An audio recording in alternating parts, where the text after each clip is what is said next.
Imagine the most beautiful house you've ever seen.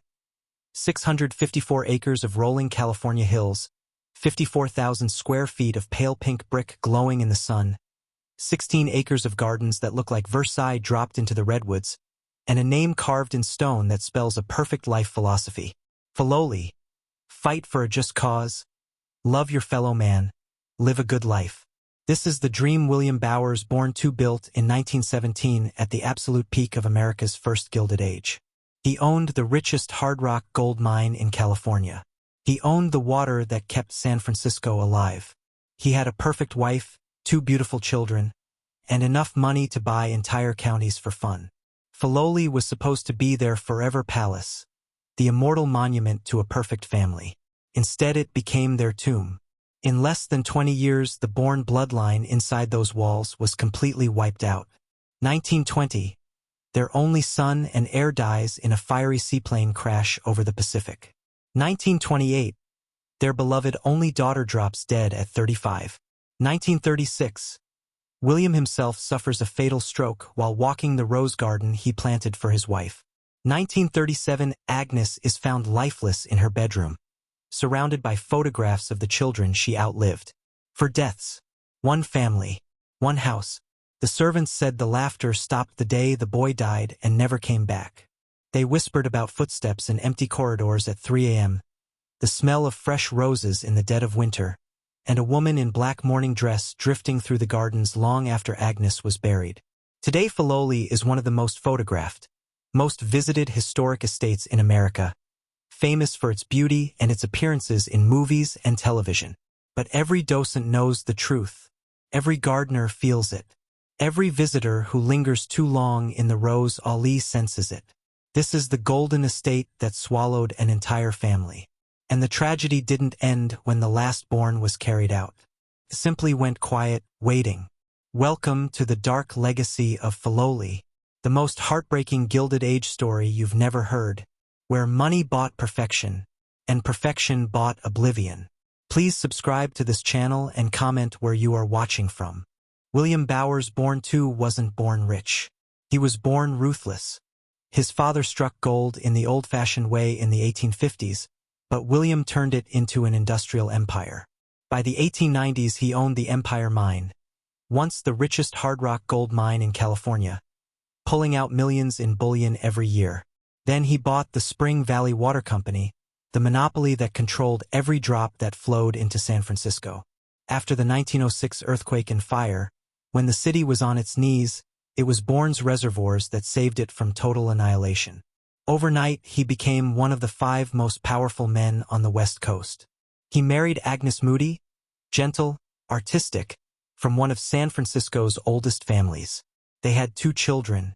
William III, handsome, Harvard-educated, war hero aviator, the Golden Heir. Maud, beautiful, kind, the light of their lives. With his fortune secure, Bourne decided to build the ultimate country seat. In 1915, he purchased 654 acres in Woodside, 30 miles south of San Francisco, and hired the most celebrated architect on the coast, Willis Polk, fresh from designing the triumphant Panama Pacific Exposition. Landscape genius Bruce Porter laid out gardens that would make European royalty jealous. Construction lasted 2 years and cost the modern equivalent of $150 million. 600 workers. A private railroad spur so guests could arrive directly from the city in their own Pullman cars. Brick shipped from Belgium, marble from Italy, a $500,000 pipe organ in the ballroom, hand-painted ceilings, and 43 rooms furnished with antiques bought from bankrupt European aristocrats after World War I. The name Filoli was Bourne's personal creed carved into the stone entrance. Fight, love, live. On opening day in 1917, 700 guests arrived by private train. Champagne flowed. An orchestra played in the ballroom. President Woodrow Wilson sent a telegram of congratulations. It was the happiest moment of William and Agnes Bourne's lives. They had no idea it would be the last. Please subscribe to this channel and comment where you are watching from. William Bowers Bourn III was everything a Gilded Age heir should be. Tall, athletic, charming. A decorated World War I pilot who flew dangerous missions over France. When the war ended, he came home a hero and immediately fell in love with the new obsession of the rich: aviation. In 1920, he bought one of California's first private seaplanes, a gleaming Curtiss flying boat. On a clear July morning, he took off from the Farallon Islands, 30 miles west of San Francisco, for what was supposed to be a short pleasure flight with a friend. The plane never made it back. Witnesses on fishing boats saw it suddenly stall, flip, and plunge nose first into the Pacific. Both men died on impact. The heir's body was never recovered. Agnes collapsed when the news reached Filoli. She took to her bed for weeks, refusing food, wearing mourning black for the rest of her life. William tried to be strong, but the light went out of the house. The ballroom that was being prepared for young William's future wedding instead hosted his memorial service. The dynasty had lost its future in a single splash of white water. With their son gone, all hope rested on Maud, their gentle, artistic daughter. She married well, moved to San Francisco, and gave the Bourns a granddaughter. But in 1928, at only 35, Maud died suddenly of pneumonia after a brief illness. Agnes never recovered. She withdrew completely into Filoli's endless rooms, wandering the gardens at night in full mourning dress, leaving fresh roses on Maud's childhood bed every single day. Servants reported hearing her sobbing in empty wings at 3 a.m., calling her children's names to portraits on the walls. William threw lavish parties to keep up appearances, Herbert Hoover, Enrico Caruso, European dukes, but guests felt the chill.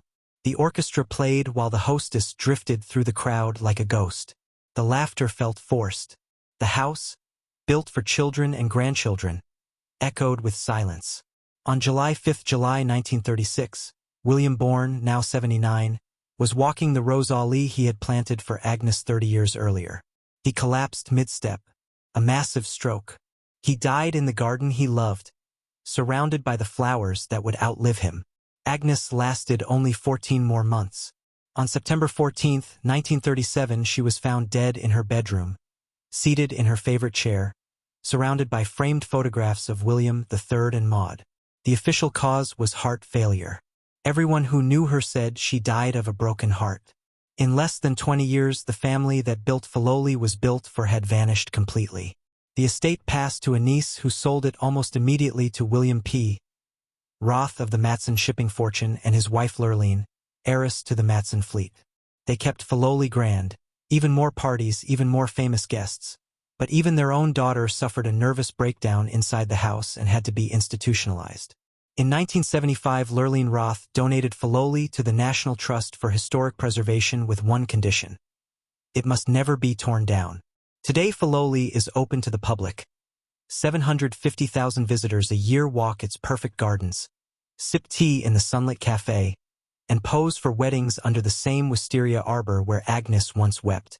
But ask any longtime docent or gardener and they'll tell you the same thing, usually in a whisper, sometimes in the quiet hours just before closing. When the tourists have gone, you can still smell fresh roses in winter. Sometimes a woman in antique black mourning dress is seen drifting through the formal garden at twilight. Sometimes the ballroom piano plays a single note when no one is near. Filoli was built to fight, love, and live. It ended up doing none of those things. It simply outlived the family that dreamed it. And on certain evenings, when the fog rolls in from the Pacific and settles over the redwoods like a shroud, the house feels less like a museum and more like it's still waiting for the children who will never come home. Don't forget to subscribe to this channel. See you in our next video.